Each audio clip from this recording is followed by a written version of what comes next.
Eh kasi nga in love. Sino? Title. In love. Sino nag-fall? Yung title. Dinagdagan lang in love. Yan na ba mga kachika, yung senyales na hinihintay natin na ready nang umamin si Kimi sa totoong relasyon nila ni Paolo Abilino?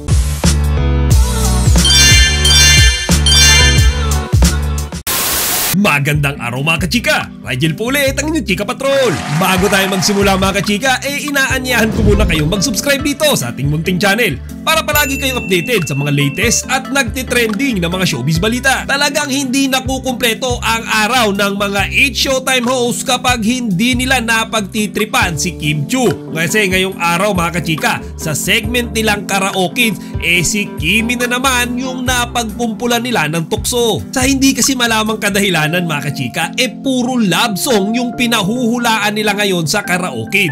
Kaya naman mga kachika, binanatan ni Jong Hilario si Kimi kung saan ibinubuking nito na si Kimi ngayon ay in love. Mga kachika, alam naman natin yan mga kachika, alam naman natin na si Kimi ay in love kay Paolo Abilino. Kaya naman sunod-sunod yung tirada dyan ni Jong mga kachika na tila ba'y gusto niya paaminin si Kim sa nararamdaman nito kay Paolo. At bukod pa nga kay Jong mga kachika, sinundutan din ng isang pang-aasar neto ni Jung si Kimi sa isa namang kanta na pinamagatang Release Me. So mga kachika, nung nahulaan ni Kimi yung pamagat ng kantang Release Me, Let Me Go, inasar ka agad siya ni Jugs kung sino daw ba yung magre-release sa kanya. Pero mga kachika, ginatungan at sinigundahan kaagad yan nung ibang mga 8 Showtime hosts na si Kim ay na-release na. Kaya mga kachika, tawa ng tawa dyan si Kimi kasi alam naman natin na yung tinutukoy nila dyan ay si Xian Lim at officially nang nakawala si Kimi mula sa kamay ng manlulokong si Xian. Panoorin natin ito mga kachika. Kim. The next time I fall in love Is wrong! Sabi niya may in love. Sa lyrics. Walang love sa dulo. Wala naman. Eh kasi nga in love. Sino? Yung title at Sino nag-title? In love. Sino nag-fall? Yung title. Dinagdagan lang in love. next question bago Ay. tayo mano. Next song tayo. Let me go. Para daw dun sa ano. Sa Madjong. Release Me is correct! Ang galing naman! Alam ko na-release na eh. Na-release na ba? na. Background? Basta walang in love, Chang. Wala.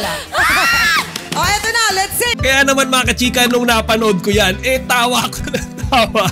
Kasi yung reaction niya ni Kimi kapag nababanggit yung love life niya mga kachika, ginagawa niya ang lahat para maiwasan at ma-change ang topic. Kaya nga mga kachika, nung binibiro dyan ni Jong si Kimi, napapaisip ako bakit niya kaya pinagdidiinan sa ating lahat na in love ngayon si Kimi? Yan na ba mga kachika, yung senyales na hinihintay natin na ready nang umamin si Kimi sa totoong relasyon nila ni Paolo Abilino? At bukod pa nga dyan mga kachika, hindi rin nakataka si Kimi kay Vice Ganda sa segment naman nilang Especially For You. Kasi mga kachika, pinagtitripan nila dun si Kimi na ginawa niyang dance moves. Ayon kasi kay Vice Ganda mga kachika, maganda daw yung dance move ni Kimi, lalo na kapag nagse-serve siya ng cheese stick kasi malaki daw sigurado yung tip na makukuha niya.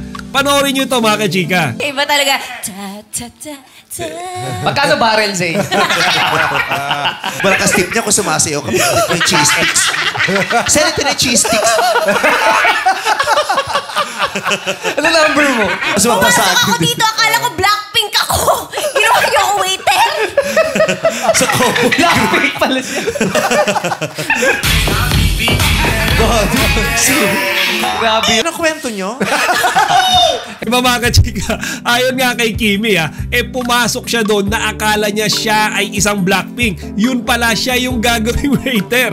Kaya chika, sumusundot-sundot din ang biro dyan sila Vice Ganda. Kasi mga kachika, parang binabanata nila dyan yung attire ni Kimi na para bang attire ng mga waitress sa Cowboy Grill. Pinaglalaman ni Kimi dyan mga kachika, Blackpink siya at hindi siya isang waitress. Vice. At as usual mga kachika, sulit na sulit talaga ang panonood ng It's Showtime kapag present dyan si Kim Chiu at si Vice Ganda. Madalas mga kachika, silang dalawa lang ang inaabangan ko dyan kasi sila yung malakas magpatawa. At mga kachika, natatawa rin ako kapag sumusundot-sundot ng biro si Jong Hilario at si Bong Navarro kay Kimi. Alam niyo yun yung reaction ni Kimi na parang defenseless siya kapag siya ay tinitira ng napakaraming biro. Lalo na kapag yung joke sa kanya related sa kanyang love life. O siya mga kachika, hanggang dito na lang muna. Sana huwag nyo kalimutang ibahagi ang inyong mga opinion dito sa comment section. Chika Patrol signing out! Huwag kalimutan mag-like, comment, and subscribe. Para sa iba pang mga celebrity news, i-click lamang ang mga videos na ito.